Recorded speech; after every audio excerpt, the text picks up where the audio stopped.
اللہ اللہ اللہ اللہ اللہ اللہ۔ بہت جلد رمضان المبارک آنے جا رہی ہے، ایسے میں مسلم سماجوں میں ایک خوشی کا لہر دیکھنے کو مل رہا ہے۔ ایسے میں آپ بتائیے کہ جو رمضان کا موقع ہے، ایسے میں لاک ڈاؤن بھی لگا ہوا ہے، مسلمان یا مسلم قوم کے لوگ اس رمضان کو کیسے گزاریں؟ بسم اللہ الرحمن الرحیم والصلاۃ والسلام علی رسول الکریم۔ یقیناً رمضان المبارک کا جو مہینہ ہے وہ تمام امت مسلمہ کے لیے خوشی کا باعث ہے،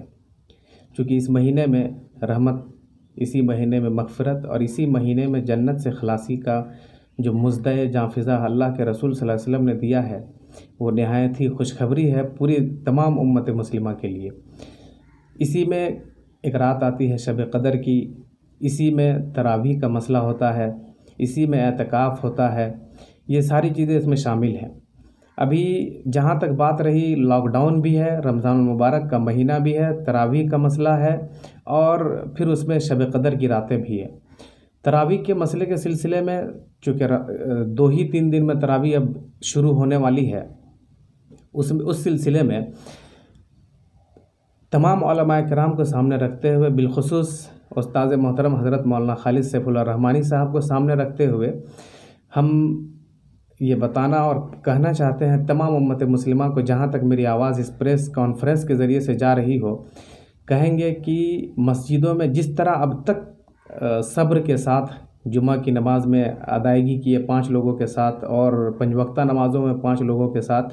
تو تراویح کی نماز میں بھی کم از کم 5 ہی لوگ رہیں، جس سے ہماری بھیڑ بھی کم ہو اور سوشل ڈسٹینس کا بھی انتظام رہے، تاکہ جو وائرس، جو وبا پھیلی ہوئی ہے، اس وبا سے، اس بیماری سے ہم سارے لوگ حفاظت، اور اللہ کے رسول صلی اللہ علیہ وسلم کی ذات اقدس جو حدیث اللہ کے رسول نے فرمایا ہے وہ تعاون کے سلسلے میں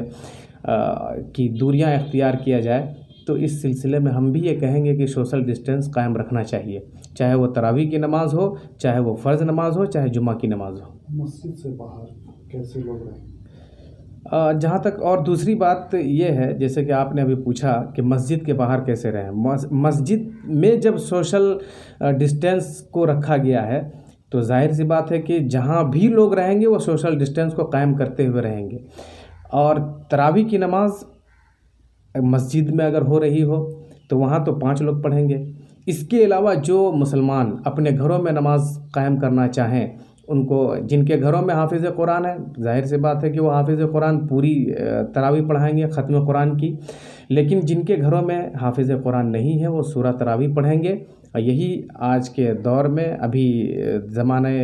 اس زمانے کے اعتبار سے بہتر ہے تمام امت مسلمہ کے لیے۔ رمضان المبارک میں خاص کیا عبادت کریں لوگ؟ دیکھیے، رمضان المبارک کا پورا مہینہ جو اللہ رب العزت نے ارشاد فرمایا کہ رمضان المبارک کے روزے تم پر فرض کر دیے گئے تاکہ تم پرہیزگار بن جاؤ، تاکہ تم اللہ سے ڈرنے لگو، تو اللہ سے ڈرتا وہی ہے جس کے دل میں ایمان برقرار رہتا ہے، اور ایمان برقرار جس کے دل میں ہوگا وہ یقینی طور پر اللہ کے سامنے عبادت کرے گا، چاہے وہ گھر میں ہو، مسجد میں ہو، میدان میں ہو، صحرا میں ہو، جنگل میں ہو، کہیں بھی ہے، وہ عبادت نہیں چھوڑ سکتا ہے جب تک اس کے دل میں ایمان ہو۔ کہیں نہ کہیں مفلسی مسلم سماج میں دیکھنے کو مل رہا ہے، ایسے میں کہیں نہ کہیں سحری کا پروگرام اس طرح کیا آئیں گے؟ اس سلسلے میں نے پرنٹ میڈیا میں بھی لکھا تھا، اور آپ کے اس الیکٹرانک میڈیا کے ذریعے سے بھی ہم تمام اہل ثروت حضرات جس کو اللہ رب العزت نے بے پناہ مال دیا ہے، ان سے میں درخواست کروں گا کہ رمضان کا انتظار نہ کریں، بلکہ اب جو بھوکے ہیں، جن کے پاس کھانے کا انتظام نہیں ہے، جن کے پاس رمضان کے افطار کا انتظام نہیں ہے، جن کے پاس سحری کا انتظام نہیں ہے، ان تک وہ کھانا پہنچائے۔ ہم کو اللہ کی ذات سے پوری امید ہے کہ اللہ رب العزت اس سے زیادہ بدلہ اس میں دے گا۔ سرکار سے کچھ امیدیں؟ سرکار سے ہم امید یہی کرتے ہیں، ابھی تک سرکار کا جو بھی رویہ ہے اس وائرس کو سامنے رکھتے ہوئے ہم اس کے ساتھ ہیں، اور تمام امت مسلمہ کو اس کا ساتھ دینے کی دعوت بھی دیتے ہیں۔ خاص عبادتیں جو ہیں کیسے لوگ کریں؟ دیکھیے، फ़र्ज़ नमाज के अलावा नफल जितनी भी नमाज़ें हैं उसको घर में पढ़ना चाहिए, ये ज़्यादा बेहतर है। अल्लाह के रसूल ने फरमाया कि अपने घरों को कब्रिस्तान मत बनाओ, इसलिए नफल इबादत अगर घर में किया जाए तो मस्जिद से ज़्यादा सवाब घर में मिलेगा।